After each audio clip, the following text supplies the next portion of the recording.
13절에서 22절 말씀입니다. 우리 같이 한 목소리로 읽겠습니다. Okay, ready, set, go.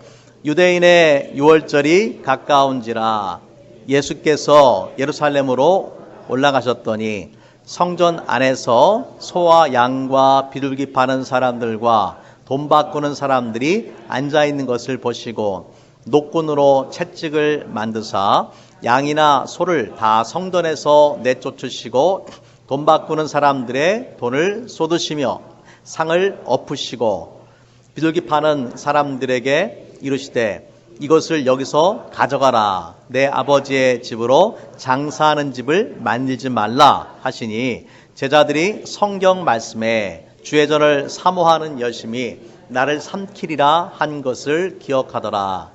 유대인들이 대답하여 예수께 말하기를 내가 이런 일을 행하니 무슨 표적을 우리에게 보이겠느냐. 예수께서 대답하여 이르시되 너희가 이 성전을 헐라 내가 사흘 동안에 일으키리라. 유대인들이 이르되 이 성전은 46년 동안의 지었건을 내가 3일 동안에 일으키겠느냐 하더라. 그러나 예수는 성전된 자기 육체를 가리켜 말씀하신 것이라. 죽은 자 가운데서 살아나신 후에야 제자들이 이 말씀하신 것을 기억하고 성경과 예수께서 하신 말씀을 믿었더라. 아멘. 자리에 앉으시기 바랍니다. 지난 시간에 우리가 예수님께서 갈릴리 가나 혼인잔치에서 물을 포도주로 만드신 그 사건을 봤잖아요. 그런 기적을 일으키신 다음에 예수님이 어디로 오시냐면은 이제 예루살렘으로 오시는 거예요. 예루살렘에 오셔서 성전에서 장사하는 사람들, 돈 바꾸는 사람들, 이런 사람들을 보시고 분노하시는 그런 유명한 사건이 오늘 우리가 함께 읽은 성경 본문의 말씀입니다. 자, 성경으로 돌아가서 먼저 그 말씀의 배경을 볼게요. 말씀의 그 시간적인 배경과 공간적인, 장소적인 배경을 볼 수가 있는데 13절 말씀에 보니까 자, 시간적인 배경은 언제입니까? 유대인의 유월절이 가까운지라. 예수께서 예루살렘으로 올라가셨더니. 그래서 그 시간적인 배경은 언제냐면 유월절이고 공간적인 배경은 예루살렘이죠. 자, 이것이 왜 중요하냐면 유대인들에게 있어서 그 3대 절기가 있습니다. 6월절과 77절과 초막절의 3대 절기에는 유대인의 그 남자들이 모두 1년에 이 3번을 예루살렘에 있는 성전에 와서 제사를 드려야 되는 그런 율법의 조항이 있었어요. 그러니까 그 당시 예수님 당시에 많은 유대인들이 이 팔레스타인 지방에 사는 사람도 있지만은 더 많은 사람들이 흩어져 살았어요. 흩어져 사는 모든 사람들이 6월절이나 또 77절이나 초막절이 되면은 예루살렘에 와서 예배를 제사를 드려야 되는 것이죠. 또 이 예루살렘은 그 예수님 당시에 정치, 경제, 종교, 문화의 중심지가 되는 그런 도시고 특별히 이 성전, 예루살렘의 중심이 뭐냐면 바로 성전입니다. 성전이 유대인들의 그 종교적인 삶의 중심지가 되는 것이 바로 성전이죠. 참고로 이 성전을 뜻하는 두 가지 단어가 있는데 이 히에론이라는 단어와 나오스라는 단어가 있거든요. 히에론이라는 단어는 뭐냐면은 성전 건물뿐만 아니라 성전의 뜰이 있어요. 성전의 지대입니다. 지대. 그래서 거기에는 이방인들이 들어갈 수 있는 뜰이 있고 이방인의 뜰이 있고 또 거기를 벗어나면 이제 또 유대인들만 들어갈 수 있는 곳이 있고요. 또 여인의 뜰이 있어. 여자들만 갈 수 있는 뜰이 있고 또 그 이상은 이제 남자들만 가는 거예요. 그런 뜰들이 있어요. 그래서 여기서 말씀하는 이제 히에론이라는 것은 성전 건물뿐만 아니라 이런 뜰까지를 포함하는 것이고 나오스라는 단어는 나중에 이제 또 나오지만은 이 똑같은 한국어 성경에는 성전이라고 번역이 됐지만은 이것은 성전 자체 이 건물만을 의미를 하는 것입니다. 그래서 이제 오늘 본문의 사건이 왜 중요하냐면은 여러분 지난 시간에 봤지만은 가나 혼인잔치 예수님께서 물을 포도주로 만들었지 않습니까? 이 사건이 그 예수님이 누구신지를 보여주는 중요한 사건인데, 근데 이 사건은 갈릴리의 가나라는 조그마한 동네에서 일어난 사건이에요. 예. 그러니까 뭐 가나는 뭐 큰 도시가 아니거든요. 예. 그런데 예루살렘, 그것도 예루살렘에 있는 성전에서 벌어진 이 사건은 시기적으로 보나 장소적으로 보나 모든 사람들의 시선이 집중되는 중요한 사건이죠. 예. 그래서 아마 당시 그 예루살렘에 그 뉴스가 있었다라면은 특종감이었을 거예요. 특종감. 예. 제목은 아마 이렇게 나왔을 것 같아요. 제가 상상을 해봤는데, 갈릴리에서 온 목수 예수가 성전에서 난동을 부리다. 아마 이 정도로 나오지 않았을까 생각을 합니다. 예. 와가지고 뭐 예수님께서 정말 아까 우리가 저 영화에서도 비디오에서 봤지만은 노끈을 만들어서 장사하는 사람들의 그런 상을 다 뒤엎고 소와 양과 그런 것들을 다 내쫓으시고 또 어떻게 합니까? 돈 바꾸는 사람들의 돈을 쏟고 상을 엎고 그런 모습들을 볼 수가 있는 것이죠. 자, 그래서 이렇게 이제 한마디로 야단이 난 거예요. 평상시에 예수님께서 온유하시고 겸손하신 그런 예수님인데 예수님의 그런 분노를 우리가 보게 되는 것이죠. 자, 예수님께서 분노하신 이유가 무엇이냐? 오늘 말씀에 보니까 16절에 보면은 예수님께서 뭐라고 말씀하세요? 내 아버지의 집으로 장사하는 집을 만들지 말라. 다시 말하자면은 하나님의 집인 그 성전의 본질과 목적을 떠나서 장사하는 집, 영어 성경의 marketplace, 시장이라는 이야기죠. 성전을 시장으로 만들어 버렸다라는 거예요. 하나님께서 만드신 그 성전의 본래 의도와 목적을 떠나서 사람들의 어떤 욕심과 욕망을 채우는 세속적인 장소로 전락해 버렸기 때문에 예수님께서 이것을 보고 거룩한 분노가 일어난 거죠. 여기 보면 이제 소와 양을 파는 사람들, 소와 양과 비둘기를 파는 사람들이 있는데 이거 사실 처음에는 좋은 의도로 시작이 된 겁니다.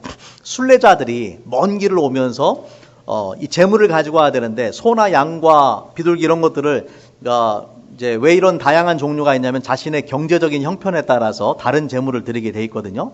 그런데 이거를 자기 집에서부터 멀리서부터 가져올 수가 없잖아요. 그러니까 성전에서 그것들을 팔도록 허용을 한 거예요. 또 돈 바꾸는 사람들, 돈 바꾸는 사람들이 왜 필요하냐면은 그 유대인의 20세 이상 된 사람들은 1년에 한 번씩 성전세를 내야 돼요. 성전을 유지하고 관리하기 위한 그 반세겔의 성전세를 내야 되는데 문제는 뭐냐면은 로마의 화폐에는 그 로마 황제라든지 이런 사람들의 그 그림이 그려져 있어요. 이것은 이제 우리가 성경적으로 우상 숭배에 해당될 수 있기 때문에 그래서 그런 것을 인정하지 않고 유대인들이 사용하는 쉐겔만을 이 사용을 하도록 했던 것입니다. 그러다 보니까 먼 곳에서 로마의 돈을 가지고 온 사람들이 그것을 성전 근처에서 이제 그 유대인의 쉐겔로 바꾸는 거죠. 문제는 뭡니까? 이렇게 하면서 환전상들이 많은 이득을 취한 거예요. 그런데 더 큰 문제가 됐던 것은 뭐냐면은 이렇게 성전에서 소도 팔고 양도 팔고 비둘기도 팔고 또 돈도 바꿔주고 이런 것들이 그 배후에 누가 있었냐면은 대제사장들, 성전에서 가장 높은 지위에 있었던 대제사장과 이런 장사치들의 결탁이 있었다라는 것입니다. 그래서 뒷돈을 받아먹고 그 사람들이 그런 장사를 허용하도록 자리를 내준 거죠. 사실은 우리 여러분 성전 이제 예루살렘에 가보시면은 알지만은 예루살렘 성전에서 멀지 않은 곳에 그 시장이 있었어요. 시장이 있는데 그 시장이 있음에도 불구하고 이 성전 바로 근처에 뜰에까지 사람들이 장사를 하도록 내준 거예요. 조금만 더 가면 시장이 있는데 거기를 가지 않고 이제 성전 바로 앞에서 이제 장사를 할 수 있도록 이 종교인들이 이런 장사하는 사람들과 결탁을 하고 했던 것이죠. 그래서 당시 이러한 성전의 부패에 반대했던 SN파라고 있습니다. 이 SN파가 성전에서의 희생제사는 더 이상 가치가 없다 판단을 하고, 왜냐하면 너무나 부패하고 부정이 많기 때문에 그것을 반대하고 이 쿰란이라는 곳에 가가지고 공동체 생활을 합니다. 이 사람들은 성전 제사보다는 하나님의 말씀을 중심으로 해서 신앙 공동체를 만들고 또 그 성경을 필사하는 일을 중요하게 여기고 그 일을 했어요. 그래서 거기서 이제 쿰란 사본이라는 중요한 성경의 사본이 발견이 되는 거예요. 우리 지난번에 그 성지순례를 하면서 거기를 다녀온 적이 있습니다. 자, 오늘 말씀 통해서 제가 함께 나누기 원하는 말씀 이제 중요한 요지는 하나님께서 우리에게 이 새로운 성전을 허락을 해주셨다라는 거예요. 여러분, 그 성전은 어떤 곳입니까?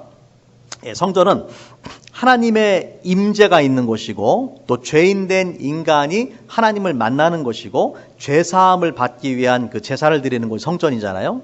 그러다 보니까 이 성전이 그 유대인의 종교 생활에서 가장 중요한 역할을 했는데, 문제는 뭐냐면은 성전이 처음 지어질 때부터 사실 하나님께서 분명히 말씀하시기를 그거를 하나님이 만들라고 하신 게 아니라 다윗이 감동을 받아가지고 자신이 만든다고 했던 것이거든요.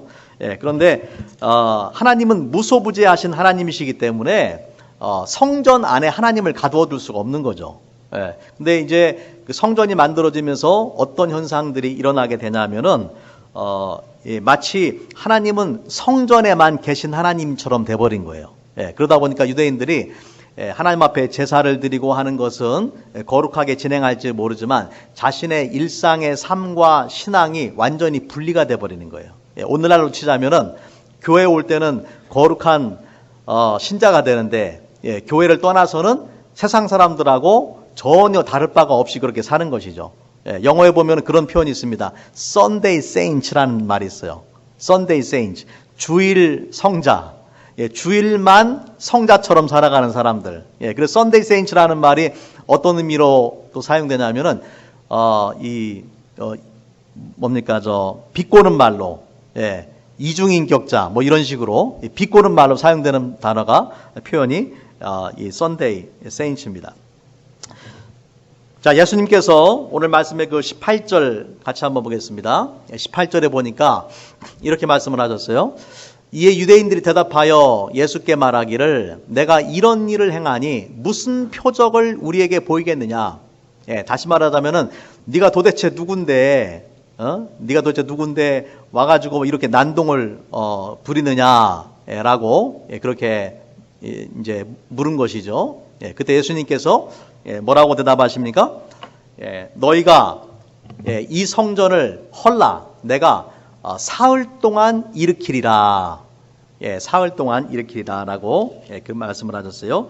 유대인들이 이르되 이 성전은 46년 동안의 지었건을 내가 3일 동안에 일으키겠느냐 하더라. 그러나 예수는 성전된 자기 육체를 가리켜 말씀하신 것이라. 여기서 말하는 그 사용된 그 성전이라는 단어는 제가 아까 말씀드렸던 그 성전 뜰이 아니라 성전 건물 자체만을 의미하는 나오스라는 단어가 사용이 되었습니다. 자, 그래서 이 성전이 본래 하나님을 만나는 그런 거룩한 장소이지만은 유대인들이 종교와 삶이 분리가 되면서 그 성전에서는 거룩한 그런 종교 행위를 하지만은 성전을 떠나서는 자기 마음대로 살아갔던 거예요. 그래서 예레미야와 같은 선지자는 이렇게 말을 했습니다. 예레미야 7장 4절에 보면은 너희는 이것이 하나님의 여호와의 성전이라 여호와의 성전이라 여호와의 성전이라 하는 거짓말을 믿지 말아라. 더 이상 이것은 여호와의 성전이 아니라는 거예요.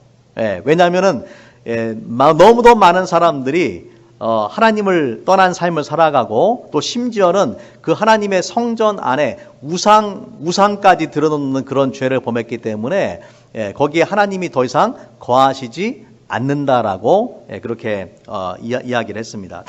자, 오늘 말씀해 보면은 그 유대인들이 예수님한테 말하기를 이 성전이 46년 동안을 지었는데 네가 어떻게 3일 만에 이것을 일으키겠느냐라고 물어보잖아요.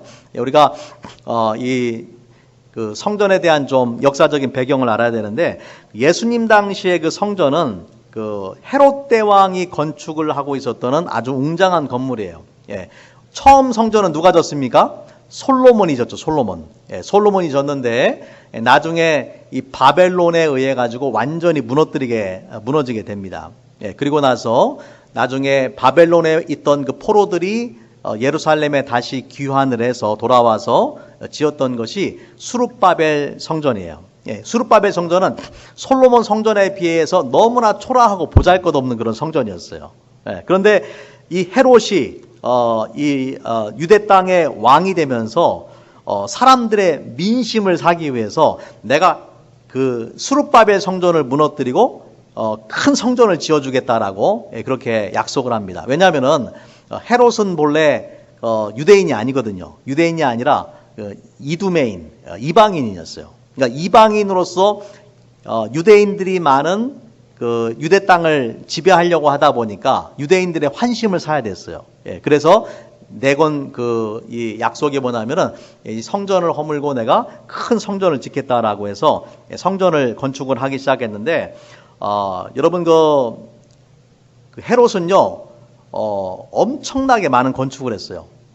정말로 이 성전뿐만 아니라 그 유대 땅 전체에 정말로 엄청나게 지금 봐도 놀라운 그런 이 건축들을 헤롯이 많이 해놨습니다. 예루살렘 성전 같은 경우에 BC 20년에 건축을 시작을 해서 AD 64년에 이 성전이 완공됩니다. 그러니까 얼마나 오랫동안 한 거예요? 84년 동안 한 건물을 84년 동안에 건축을 하는데 사실 이거는 여러분이 한번 성지순례를 가보시면 얼마나 그 규모가 대단한지를 알아요. 성전은 지금 남아있지 않죠. 하지만 그 성전을 둘러싼 예루살렘의 그 성곽 같은 것들이 남아있는데 그 크기가 어마어마합니다. 지금도 미스테리, 어떻게 그 모든 것들을 갖다가 옮겨가지고 정교하게 다듬어서 그걸 만들어 놨는지 미스테리예요. 그런데 무너진 성전은 아마 훨씬 더 웅장하게 만들어 놨을 거예요. 84년 동안 18,000명이나 되는 사람들이 풀타임으로 와가지고 이 성전을 84년 동안 건축을 했어요. 그러니까 예수님께서 오늘 일어난 사건에 보면은 그 시기가 언제냐면은 성전이 건축을 한 지가 46년 동안 했다라고 했잖아요. 그러니까 아직도 건축이 안 된 거예요. 지금 짓고 있는 그런 상태였어요. 그래서 나중에 보면 이제 그 갈릴리의 시골에서 온 제자들이 성전을 보고 너무 감탄해가지고 예수님한테 그렇게 이야기할 때에 예수님께서 뭐라고 말씀하시냐면은 돌 하나도 돌 위에 남지 않을 것이다 라고 말씀하셨거든요. 그리고 그 예언이 성취가 되어서 AD 70년이니까 언제입니까? AD 64년에 성전이 완전히 완공이 되는데 완공된 지 한 6년 만에 이 팔레스타인 지역에서 로마에 대한 반란이 일어나고 그 반란을 진압하는 과정에서 로마의 장군 티투스가 와서 예루살렘을 완전히 초토화시키는데 그때의 성전도 무너지게 됩니다. 그러니까 84년 동안 지은 이 성전이 6년이 지나서 하루아침에 완전히 무너지는 사건이 일어나게 된 거죠. 예수님께서 예언하신 말씀 그대로 성취가 된 거예요. 그리고 지금 그 자리에는 뭐가 있냐면은 황금 사원이 있어요. 이슬람이 지어놓은 황금 사원이 있고 이 극보수에 해당하는 유대인들은 다시 그 자리에 성전을 건축하기 위한 모든 준비를 다 갖춰놨습니다. 언젠가 다시 그 자리에 성전을 건축하기 위해서 준비를 해놓은 거예요. 자, 유대인들에게 이 성전이 얼마나 중요한가를 보여주는 사건이 이제 스데반이 순교할 때에 일어났던 사건인데,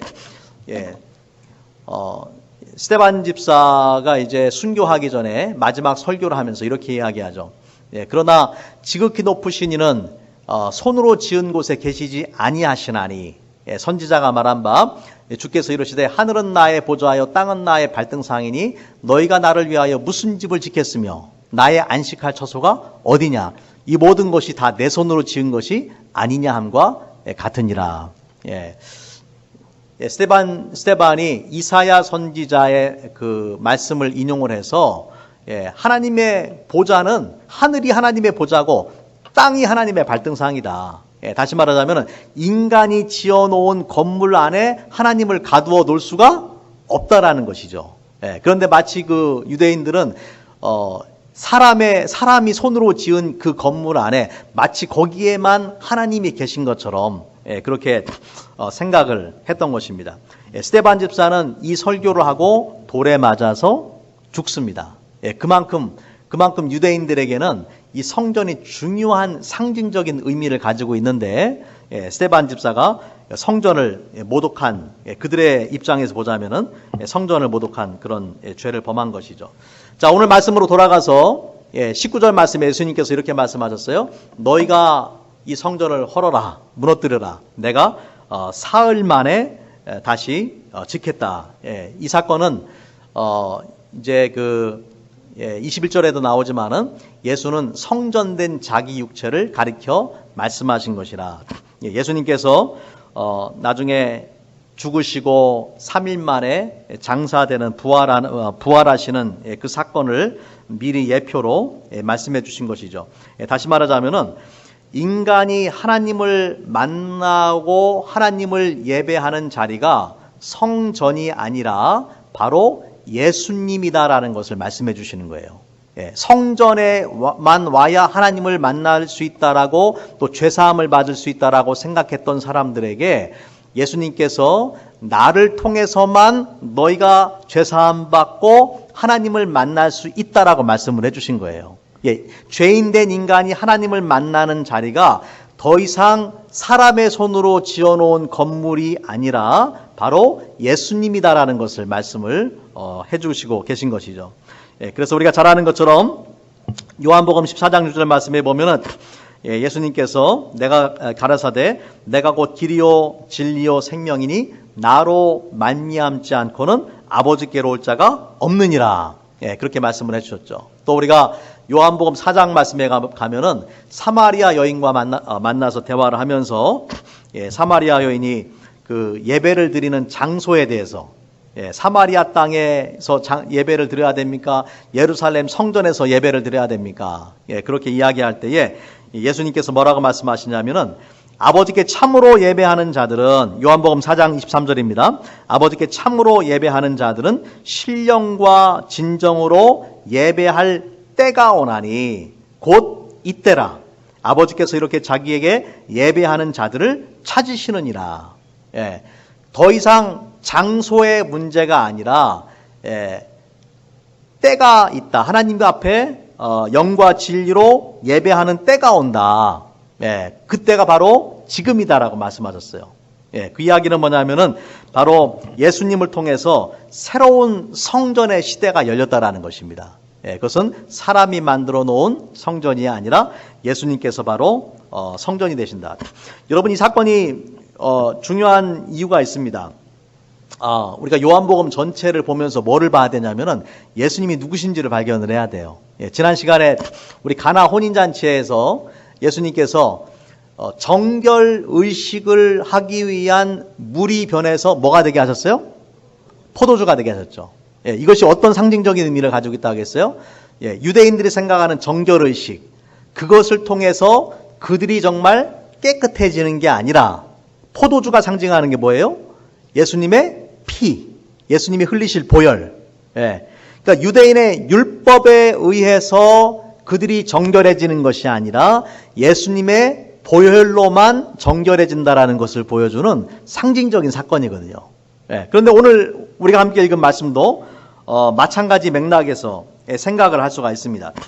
유대인들이 죄인된 인간이 하나님의 용서를 받고 하나님을 예배하는 곳이 인간이 만들어 놓은 건물이 아니라 예수님을 통해서만 죄사함 받고 하나님을 예배할 수 있다는 걸 보여주는 거예요. 예수님께서 스스로 성전이 되시고 또 스스로 제물이 되셨어요. 지금 예수님께서 예루살렘 성전에 방문한 때가 6월절이잖아요. 그리고 나중에 예수님께서 십자가에 죽으시는 것도 6월절에 어린 양으로 죽으시잖아요. 그러니까 자기 자신을 희생의 제물로 드리신 것이죠. 예수님 스스로가 제물이 되시고 또 예수님 스스로가 성전이 되신다. 여러분, 이것이 아주 중요한 그런 의미를 담고 있습니다. 그래서 예수님을 통해서만 우리가 죄사함 받을 수 있고 또 예수님을 통해서만 참된 예배가 가능하다라는 것을 보여주는 중요한 사건이죠. 자, 두 번째로 우리가 기억할 것은 믿는 자들이 새로운 성전이라는 것입니다. 예수님만 새로운 성전이 되는 것이 아니라 저와 여러분, 예수를 믿는 모든 사람들이 그리스도 예수 안에서 새로운 성전이 된다라는 것이에요.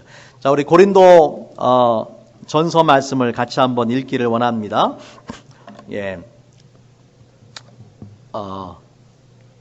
고린도전서 3장 그 16절 17절 말씀 같이 한번 읽어보겠습니다. 시작.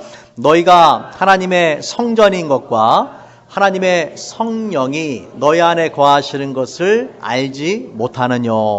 누구든지 하나님의 성전을 더럽히면 하나님 멸하시리라. 하나님의 성전은 거룩하니. 아멘. 자, 예수님께서 죽으시고 3일 만에 부활하신 다음에 승천하시기 전에 제자들한테 예루살렘을 떠나지 말고 약속한 성령을 기다려라, 그렇게 이야기하잖아요. 그래서 제자들이 예루살렘 떠나지 않고 마가의 다락방에서 열심히 열흘 동안 기도합니다. 그때 어떤 일이 벌어졌어요? 그 마가의 다락방에 누가 임하셨어요? 성령이 임하셨단 말이에요. 여러분, 이것이 역사적으로 아주 중요한 사건인데, 왜냐하면은 유대인들의 생각에는 성령이 어디에 계셔야 되냐면은 성전에 있어야 되는 거예요. 헤롯 성전에 있어야 되는 거예요. 그런데 예수님이 성령이 어디 임하셨어요? 마가의 다락방, 예수를 믿고 따르는 사람들이 모여있는 마가의 다락방에 임하셨단 말이에요. 크고 웅장한 헤롯 성전에 임하신 것이 아니라 초라한 마가의 다락방에서 모여있는 그 기도의 현장에 성령께서 임하셨다라는 것이죠. 이것은 무엇을 말하냐면은 이제 이 새로운 시대, 새로운 역사의 시작을 알리는 중요한 사건입니다. 그래서 성령이 이제 어디 계시느냐? 모든 믿는 자들의 마음에 성령이 계신다. 그래서 고린도전서 3장 16절 말씀해 보니까 너희가 하나님의 성전인 것과 하나님의 성령이 너희 안에 거하시는 것을 알지 못하느냐. 우리의 몸이, 너희가 바로 하나님의 성전이다. 여러분 안에 누가 계세요? 성령께서 계신다. 예수를 주로 고백하는 모든 사람들 안에 성령이 계시고, 우리가 하나님의 성령이 거하시는 거룩한 성전이 된다라는 것입니다. 자, 그러면 우리가 정말 성령이 거하시는 성전이 된다면 어떤 삶을 살아야 되느냐? 17절 말씀해 보니까 누구든지 하나님의 성전을 더럽히면 하나님이 그 사람을 멸하시리라. 하나님의 성전은 거룩하니 너희도 그러하니라. 예수님께서 예루살렘 성전에 가셨을 때에 분노하셨던 이유가 뭐냐면 하나님의 성전이 더럽혀졌기 때문에 그랬던 거예요. 그 안에서 어떤 소리가 들려야 되겠어요?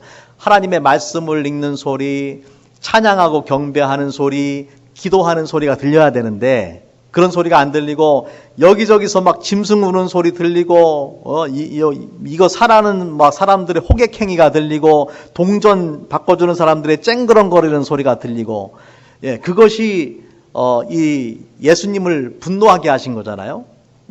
자, 이제는 그 성전이 바로 우리의 몸이 하나님의 성전이라는 거예요.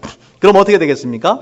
우리 안에 성령이 계시기 때문에 우리가 우리의 몸을 거룩하게 하고 세상과 구별된 삶을 살아가야 된다라는 거예요. 우리가 거룩한 삶을 살아가지 않고 구별된 삶을 살아가지 아니할 때에 우리의 몸의 성전이 더럽혀지면은 예수님께서 똑같이 분노하실 거예요.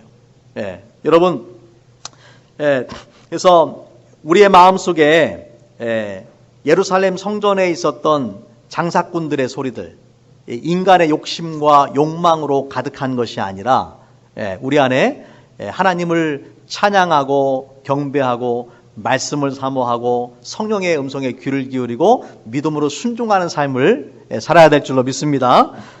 그렇게 하지 않으면 예수님께서 분노하시는 거예요. 자, 두 번째는 이 성전된 우리가 왜 존재하는지를 알아야 됩니다. 거룩하게 구별되어야 되고 또 우리의 성전된 우리의 몸을 통해서 하나님 앞에 영광 돌리는 삶을 살아야 됩니다. 자, 고린도전서 6장 19절과 20절 말씀 같이 한 목소리 읽어보겠습니다. 시작. 너희 몸은 너희가 하나님께로부터 받은 바 너희 가운데 계신 성령의 전인 줄을 알지 못하느냐. 너희는 너희의 것이 아니라 값으로 산 것이 되었으니 그런즉 너희 몸으로 하나님께 영광을 돌리라. 이 말씀에 보니까 너희 몸은 너희 것이 더 이상 아니다. 값으로 산 것이 되었다. 값으로 샀다라는 것은 무엇을 의미하겠어요? 하나님께서 값을 지불하고 사셨다라는 거, 우리를 사셨다는 얘기예요. 어떤 값으로? 어떤 값을 치르셨습니까? 예수님의 피값으로, 예수님의 생명으로 우리의 죄값을 지불하시고 우리를 거룩하고 존귀한 하나님의 자녀로 삼으셨다는 얘기예요. 그 얘기는 뭐냐면 더 이상 예수 믿는 사람들은 더 이상 내가 내 삶의 주인이 아니라는 거죠. 하나님께서 도저히 내가 갚을 수 없는 그 죄값을 예수 그리스도의 생명으로 지불하시고 나를 사셨어요. 내 몸의 주인은 하나님이세요. 그렇기 때문에 우리가 하나님을 기쁘시게 하는 그런 삶을 살아야 된다는 것입니다. 그래서 오늘 말씀의 20절 말씀처럼 그런즉 너희 몸으로 하나님께 영광을 돌리라. 우리가 사는 가장 중요한 이유가 무엇이냐? 하나님 앞에 영광 돌리는 삶을 살아야 된다라고 성경은 말씀을 하는 것이죠. 자, 이러한 삶을 살기 위해서 우리한테 필요한 것은 이 거룩한 삶, 또한 영적인 분별력입니다. 우리 말씀 한 절 같이 한번 더 보겠습니다. 로마서 12장 1절이죠. 잘 아는 말씀인데 같이 읽겠습니다. 시작. 그러므로 형제들아 내가 하나님의 모든 자비하심으로 너희를 권하노니 너희 몸을 하나님이 기뻐하시는 거룩한 산 제사로 드리라. 이는 너희의 드릴 영적 예배니라. 너희는 이 세대를 본받지 말고 오직 마음을 새롭게 함으로 변화를 받아 하나님의 선하시고 기뻐하시고 온전하신 뜻이 무엇인지 분별하도록 하라. 너희 몸을 하나님이 기뻐하시는 거룩한 산 제사로 드리라. 이것이 너희의 드릴 영적 예배이다. 거룩한 산 제사다라는 말, living sacrifice인데, 여러분 그 제물은 어떻게 드려지냐면 죽어서 드리는 거예요. 죽어서. 근데 여기서는 살아있는 제물로 드리라. 어떤 의미일까요? 우리가 저는 이렇게 해석을 합니다. 우리가 영적으로는 살아있지만 그리스도 안에 살아있지만은 우리의 옛사람은 그리스도와 함께 죽는 거예요. 예수님께서 우리를 위해서 죽으신 것처럼 우리의 옛사람은 죽고 우리가 새로운 삶으로 살아가는 거예요. 우리 침례의 의미가 그거잖아요. 침례 물속에 들어가면서 그리스도와 함께 장사되고 물에서 나오는 것이 그리스도의 부활과 함께 내가 새로운 삶을 사는 것을 상징하잖아요. 마찬가지로 우리의 옛사람이 죽고 예수께서 나의 삶의 주인 되어서 사는 삶, 그것이 바로 하나님께서 기뻐하시는 거룩한 산 제사로 드려지는 삶인 것입니다. 자, 이런 삶을 살기 위해서 우리한테 중요한 것이 2절의 말씀이죠. 이 세대를 본받지 말아라. 여러분, 이 세대가 왜 문제입니까? 이 세대. 예수님께서는 이 세대를 향해서 뭐라고 말씀하셨냐면은 악하고 음란한 세대다. 마태복음 16장에서 악하고 음란한 세대다 말씀하셨고, 또 마가복음 8장에 보면은 음란하고 죄 많은 세대다라고 말씀하셨어요. 다시 말하자면 하나님으로부터 멀리 떠나 있는 그런 삶을 살아가는 거예요. 우리를 창조하신 하나님의 뜻대로 살아가지 않고 자기 인간의 욕심과 욕망대로 이기심을 따라서만 살아가는 것이 오늘날 세대라는 것이죠. 또 사도 바울은 빌립보서 2장 15절에서 어그러지고 거스르는 세대이다라고 그렇게 또 표현을 했습니다.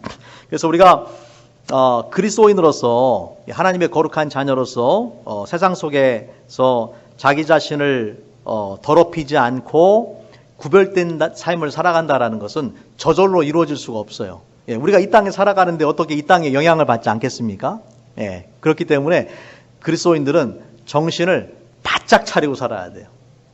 정신 바짝 차리고 살지 않으면은 세상 흐름에, 세상 물결에 휩쓸려서 하나님 알지 못하는 사람들과 동일하게 살아갈 수밖에 없습니다. 여러분, 살아있는 물고기만이 물을 거스러서 헤엄을 칠 수가 있어요. 죽은 물고기는 다 물결 따라서 흘러가는 거예요. 마찬가지로 그리스도 예수 안에서 우리가 영적으로 깨어있고 살아있고 하나님 말씀대로 살아가기 위해 노력하고 성령의 인도하심에 순종하는 삶을 살아갈 때에 우리가 오늘 말씀처럼 이 세대를 본받지 말고 오직 마음을 새롭게 함으로 변화를 받아서 하나님의 선하시고 기뻐하시고 온전하신 뜻이 무엇인지 분별하도록 하라. 그런 영적인 분별력을 가져야 된다는 것이죠. 영적인 분별력이 있을 때에 우리가 하나님 뜻대로 살아갈 줄로 믿습니다. 같이 한번 우리 기도하겠습니다.